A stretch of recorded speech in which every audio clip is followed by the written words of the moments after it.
श्री शिवाय नमस्तुभ्यम। राधे राधे सभी को। वास्तुशास्त्र के अनुसार सही दिशा में यदि आप इस पौधे को लगाते हैं तो आपके घर में एक पॉजिटिव वाइब्स हमेशा बनी रहेगी। सकारात्मक ऊर्जा को चुंबक की तरह खींचने की ताकत रखता है ये पौधा। इस पौधे को आजकल घर में लगाने का ट्रेंड भी बढ़ता जा रहा है। सबसे अच्छी बात है, इस पौधे को मेन एंट्रेंस पर रखना एक सौभाग्य का प्रतीक होता है। ये ऐसा पौधा है जिसकी ज़्यादा केयर भी नहीं करनी पड़ती। यदि आप वर्किंग हैं और यदि आप टाइम नहीं दे सकते हैं पेड़ पौधों को, तो ये पौधा ज़रूर लगाइए, क्योंकि ये एक सकुलेंट की वैरायटी है और सकुलेंट्स को ज़्यादा पानी की ज़रूरत नहीं होती, ज़्यादा खाद की ज़रूरत नहीं होती।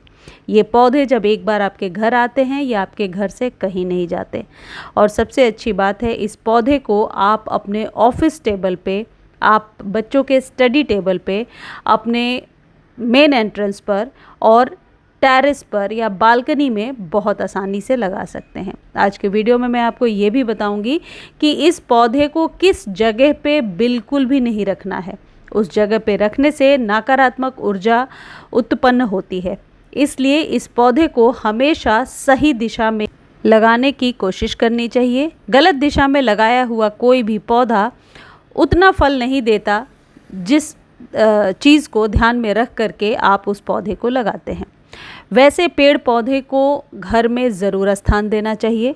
आपका घर छोटा है, बालकनी छोटी है या बड़ी है, हर प्रकार के पौधे नर्सरी पर मिलेंगे। और मैं अपने वीडियोस में भी बताती रहती हूँ कि छोटे से छोटे कंटेनर में कौन से पौधे लगा सकते हैं, बिना धूप के भी कौन से पौधे लगा सकते हैं। आप मेरे दूसरे चैनल पर जाकर देख सकते हैं या फिर लिंक मांग करके देख सकते हैं। तो ये तो आप समझ चुके होंगे कि पेड़ पौधे लगाना बहुत ही ज़रूरी है। हर वीडियो में मैं एनकरेज करती हूँ कि पौधे ज़रूर लगाइए। चलिए, अब वीडियो में मैं आपको बता रही हूँ कि जेड के पौधे को घर में लगाना ज़रूरी क्यों है। सबसे पहली चीज़ है कि ऐसी मान्यता है, कई जगह लिखा हुआ पढ़ा है मैंने, कि ये कुबेर का प्रिय पौधा है, इसलिए जेड का दूसरा नाम कुबेराक्षी वास्तु प्लांट है। ऐसी मान्यता है कि इस पौधे को घर में रखने से धन प्राप्ति के योग बनते हैं। यह पौधा धन और समृद्धि का प्रतीक माना गया है। इसे सही दिशा में रखने से आय के नए स्रोत बनना शुरू हो जाते हैं, इसलिए इस पौधे की दिशा आप ज़रूर देखिएगा। मैं आगे वीडियो में बताऊंगी।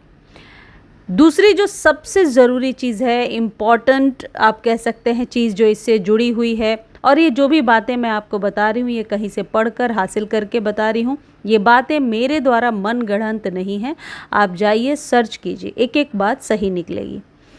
इसकी हरी और चमकदार पत्तियाँ घर के वातावरण में नकारात्मकता को दूर करने और पॉजिटिव एनर्जी को बढ़ाने में हेल्प करती है। यानी सकारात्मक ऊर्जा के लिए आप इस पौधे को अपने घर के लिविंग रूम में लगा सकते हैं। लिविंग रूम में यदि आप इस पौधे को लगाते हैं तो रिश्तों में सुधार होता है।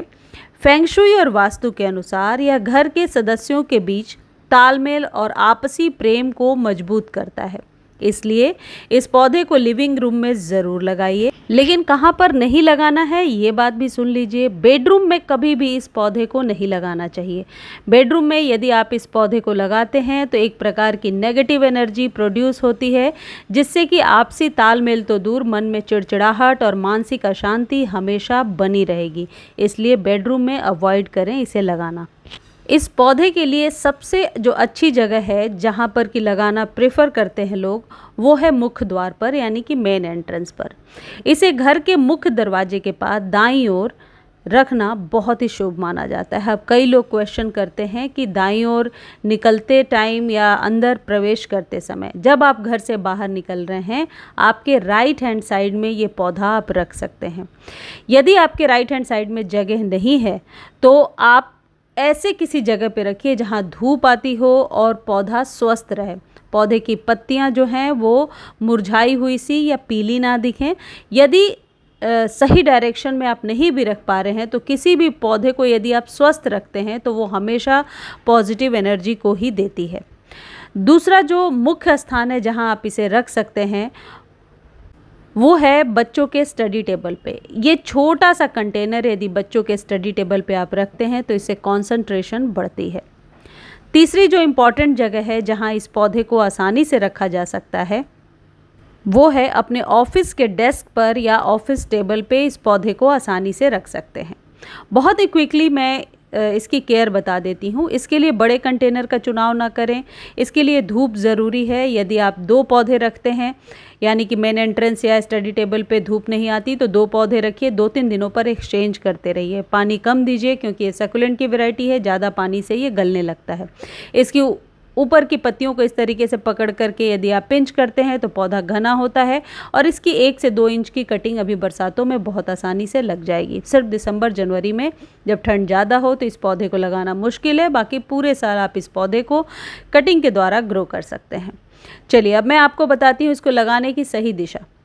देखिए, दक्षिण की जो दिशा होती है, साउथ ईस्ट का जो डायरेक्शन है, यह दिशा धन और संपदा की मानी जाती है। तो ऐसी मान्यता है कि इस जगह पे इस पौधे को जब हम रखते हैं तो हमारी आर्थिक तंगी दूर होती है। इसकी पत्तियां गोल गोल कॉइन की तरह दिखती हैं और मनी को अट्रैक्ट करती हैं। इस पौधे को बेडरूम में नहीं लगाना है, किचन में नहीं लगाना है, वॉशरूम में नहीं लगाना है। इस बात का विशेष ध्यान रखें। बच्चों के स्टडी टेबल पे रख सकते हैं और ऑफिस के डेस्क पर रख सकते हैं, लेकिन सबसे अच्छा होगा यदि मेन गेट पर आप इस पौधे को रखते हैं। यदि बालकनी में रखते हैं, किसी भी डायरेक्शन में रखिए। साउथ में जगह है तो ठीक है, नहीं है तो किसी भी डायरेक्शन में रखिए जहाँ पर कि धूप आती हो। छत पे भी इस पौधे को लगाया जा सकता है। छोटे कंटेनर में ये पौधा सालों साल एज इट इज़ चलता रहता है। इसकी जड़ें 2-3 सालों के बाद ही भरती हैं और यदि जड़ें भर गई हैं तो स्प्रिंग के सीज़न में या बरसात में आप इसको रीपॉट कर सकते हैं। ये जो पौधा है इसे जेड के पौधे के नाम से आप नर्सरी से ले सकते हैं। इसी में बड़ी पत्तियों वाला एक पौधा क्रेसुला भी मिलता है, जिसकी मान्यता बहुत है। फेंग शुई में आप पढ़ सकते हैं और वास्तुशास्त्र में भी। सबसे अच्छा हो कि इसकी छोटी सी कटिंग कहीं से ले आइए और लगा लीजिए। यदि मुख्य द्वार पर आप इस पौधे को रख रहे हैं, मेन एंट्रेंस पर, और हाँ एक बात यहाँ मैं रिकमेंड कर देती हूँ, यदि आप फ्लैट में रहते हैं तो आप अपने फ्लैट के मेन गेट का देखेंगे, ना कि मेन गेट मेन एंट्रेंस जहाँ से कि सभी लोग निकलते होंगे। अपने फ्लैट के आगे मेन गेट पर यदि आप इस पौधे को रखते हैं तो निश्चित तौर पर आपको पॉजिटिव एनर्जी फील होगी। बस इस बात का ध्यान रखें कि कोई भी पौधा मानसिक शांति के लिए आप लगा रहे हैं तो पौधा अच्छा दिखना चाहिए, अच्छे कंटेनर में लगा होना चाहिए, स्वस्थ दिखना चाहिए, ताकि उसको देख करके हमेशा एक पॉजिटिव वाइब मन में आए। मुझे उम्मीद है मेरे द्वारा दी गई जानकारी आपको बहुत अच्छी लगी होगी। चैनल को लाइक शेयर सब्सक्राइब कीजिए। फेसबुक पर देख रहे हैं तो फॉलो कीजिए।